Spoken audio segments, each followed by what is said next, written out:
Hello everyone, আসসালামু আলাইকুম।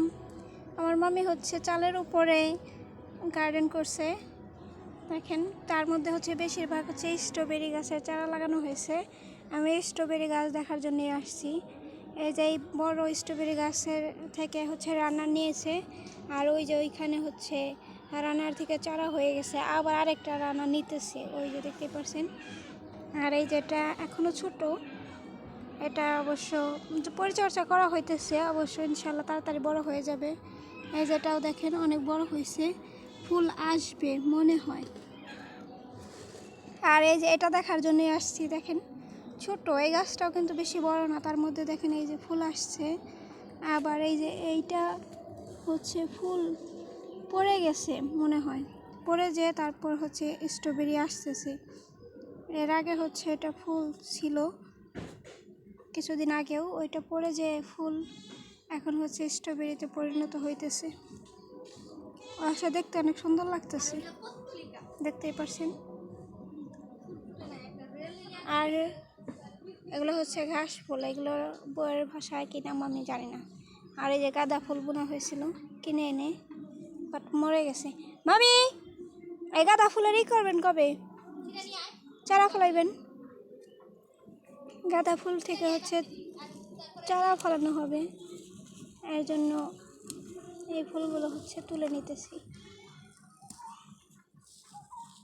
প্রায় সবগুলো ফুলই হচ্ছে পেকে গেছে, শীত চলে যাইতেছে, তাই ফুল আসারও আর কোনো সম্ভাবনা নেই।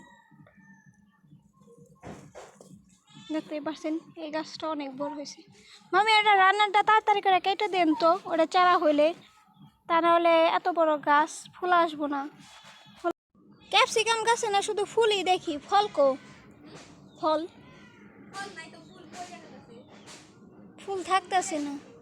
দেখেন কোন ভিটামিনের জন্য এটার ফুল তাড়াতাড়ি পড়ে যেতেছে। এটা হচ্ছে ক্যাপসিকাম গাছ, আমার এটা নামন থাকে না, একদম মরিচ পাতার মতো দেখতে, তো এর জন্য আমি মনে করি শুধু হয়তো হাইব্রিড কোনো মরিচ হবে। ভালোই লাগতেছে এই এতগুলো স্ট্রবেরি গাছ দেখে।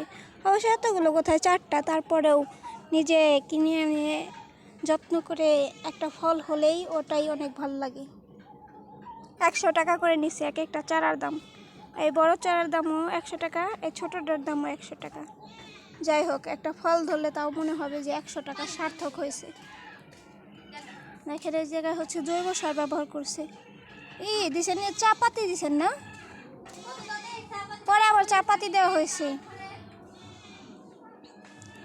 দেখতে পাচ্ছেন ওই চার যে পাতি থাকে, ওই চা পাতিগুলো হচ্ছে এই জায়গায় সার হিসাবে ব্যবহার করা হইতেছে। আমি যে কতটা উপরে আসি আপনাদের নিচে নেমে দেখাইতেছি। দেখতেই পাচ্ছেন আমি কতটা উপরে ছিলাম। ও এই যে তাল গাছ থেকে একটু নিচে, মানে ঘরের চালের উপরে হচ্ছে এই যে এই গার্ডেনটা করা হয়েছে, দেখতেই পাচ্ছেন। আজকের ভিডিওটা এই পর্যন্তই। আল্লাহ হাফেজ, আসসালামু আলাইকুম।